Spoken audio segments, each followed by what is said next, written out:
Hi everyone, thanks for tuning in to an all-new episode of The History Gal. I'm your host, Christine Morgan, and today we are talking about one of my favorite topics, the Tudors.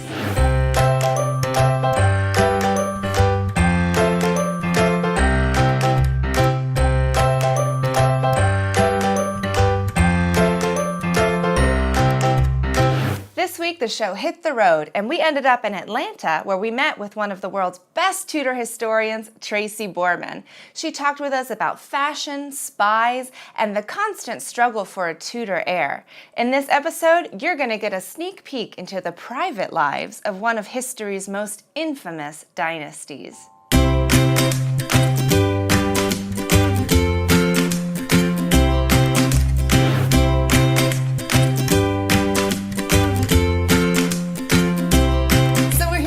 Talk about your book, The Private Lives of the Tudors, and I'm very, very happy to see you here in the States. I know, well, I'm happy to be here. Yes. This is my lecture tour and it's the last day. As I was reading your book, there was this theme that you were able to discuss with each of the Tudor monarchs, which was the significance of the wardrobe. Of course. The Tudors were all about their public image. Dresses and clothes, every bit of their apparel would have been so expensive.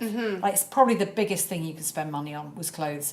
But the Tudors thought it's worth it because it's all about making them invincible and glamorous and appealing to their subjects. So they're dripping in cloth of gold and velvets, and it was so important to their public life. So in your opinion, or in your research, when we get to Henry VIII, which of his wives was more entrenched in the fashion? Oh, it has to be Anne Boleyn. Really? And you know, I love the fact that the battle between Henry's first wife, Catherine of Aragon, and his second wife, Anne Boleyn, is played out in clothes. So the minute Anne Boleyn starts to come on the scene, Catherine of Aragon's expenditure on clothes doubles overnight. Wow. So it's like battle of the dresses. Fashion becomes almost a tactic, right? Absolutely, it's very tactical. So Edward, the precious boy of Henry VIII, his only son, is like a mini-me. He dresses like his father.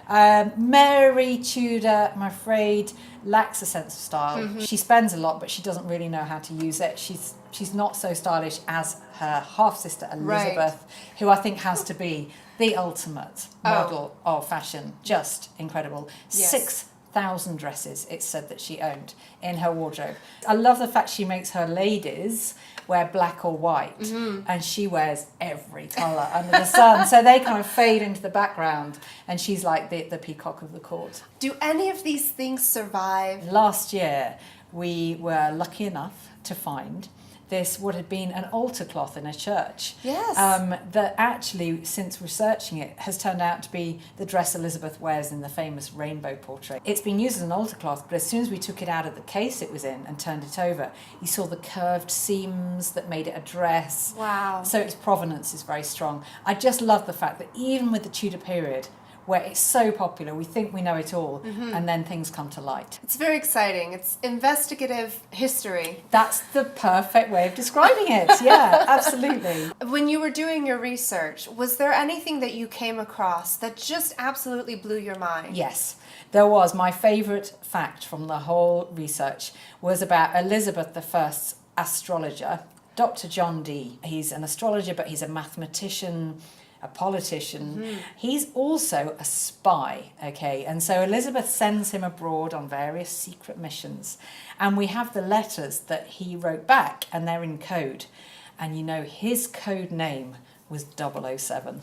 No. And I just think it's an amazing fact. So clearly, somewhere along the way, this has kind of infiltrated MI5. It's become an inspiration for the James Bond. That's but wonderful. But it's all from the original 007, the Tudor spy. It's amazing. And then was there anything that you came across as you were going that made you maybe change your perception of one of the monarchs? Yeah, I think certainly probably the little known or lesser known Mary Tudor. I really developed a new sympathy for Mary, actually looking at her private life, because she's suffered by reputation, but she's such a tragic figure, I think, in private, and she's desperate to be a mum, desperate to have children, and suffers these phantom pregnancies. Her husband really can't stand her, and she dies without realising her dearest wish. And amongst her private effects was a prayer book, and one of those prayers was for expectant mothers, and they actually find it stained with Mary's tears.